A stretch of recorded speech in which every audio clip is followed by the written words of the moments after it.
Hello again, and another in the series on the history collecting of knives.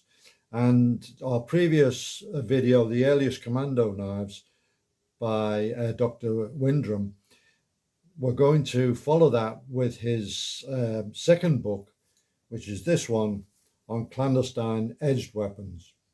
And it's about the specialized weapons that were produced for people like SOE, OSS, and certain other entities. And like the first book, there's some interesting material in it, but unfortunately, again, there is some very, very doubtful.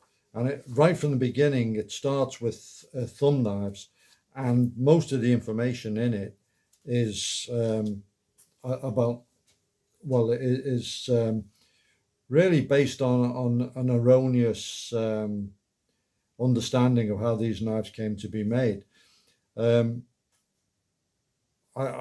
did an article on this subject, and I kind of rounded up all the ways in which it's been proposed that thumb crotch lapel knives were procured for the clandestine organizations. And one thesis was that one of the companies in London, Mappin & Webb, who are basically a jewelers, produced them.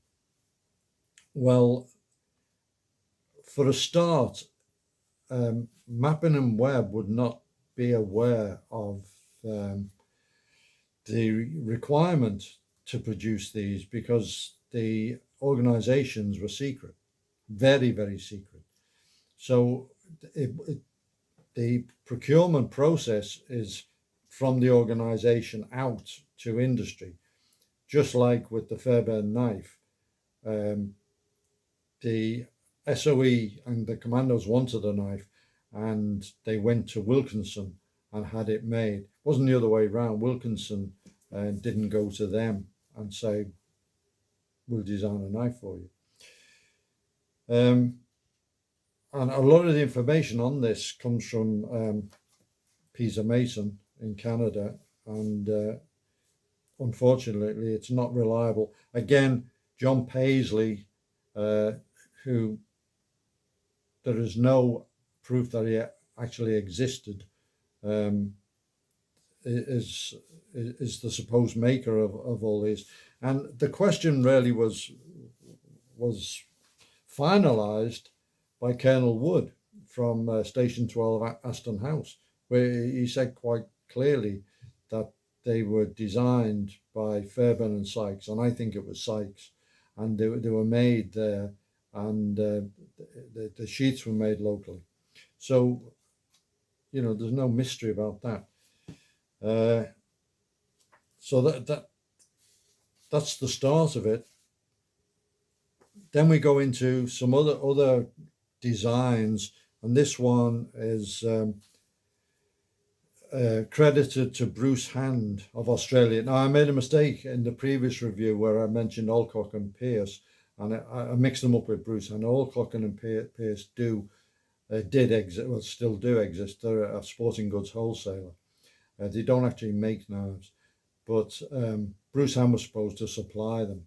Again, it's a character that there's no proof that he ever existed. And what it is these names were just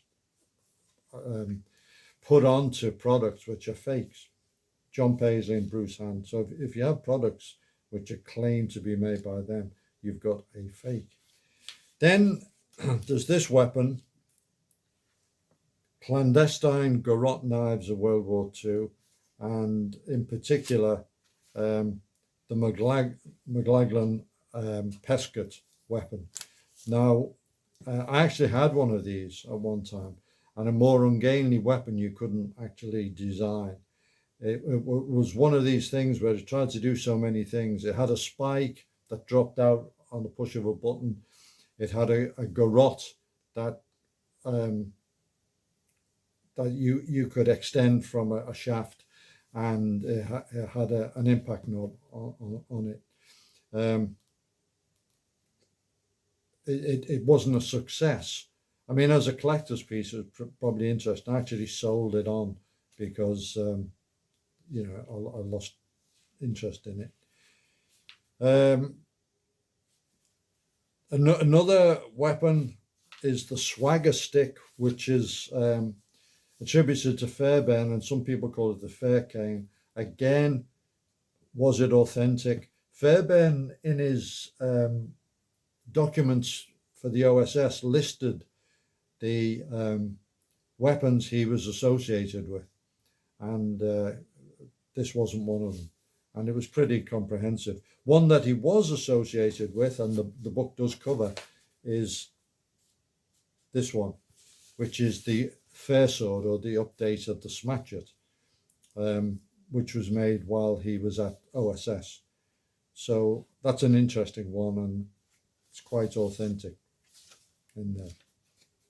So unfortunately, a lot of the material is a guide to fakes, but there are some real things in there. So when you read this book, caveat emptor.